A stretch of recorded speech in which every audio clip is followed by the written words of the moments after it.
AP ఎన్నికల ప్రచారంలో YCP అభ్యర్థులు దూసుకుపోతున్నారు. ముఖ్యంగా గన్నవరం నియోజకవర్గంలో వల్లభనేని వంశీ తనదైన ప్రచారంతో హ్యాట్రిక్ దిశగా పరుగులు పెడుతున్నారు. కృష్ణా జిల్లా గన్నవరం టీడీపీకి కంచుకోట. 2009 నుండి ఇక్కడ టీడీపీ జెండా ఎగురుతుండగా 2014, 2019లో వల్లభనేని వంశీ విజయం సాధించారు.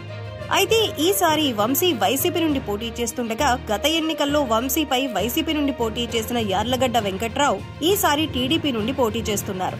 ఇక గన్నవరం స్థానంను ప్రతిష్టాత్మకంగా తీసుకుంది టీడీపీ. చంద్రబాబు, ఆయన ఫ్యామిలీ అంటే తీవ్ర విమర్శలు చేస్తారు వంశీ. అందుకే ఆయన్ని ఓడించేందుకు వైసీపీ నుండి టీడీపీలో చేరిన నేతకు టికెట్ ఇచ్చారు చంద్రబాబు. తాను చేసిన సేవా కార్యక్రమాలే తనను గెలిపిస్తాయని చెబుతున్నారు వెంకట్రావు. ఇక వంశీ మాత్రం గన్నవరంలో తన మార్క్ స్పష్టంగా క్రియేట్ చేశారు.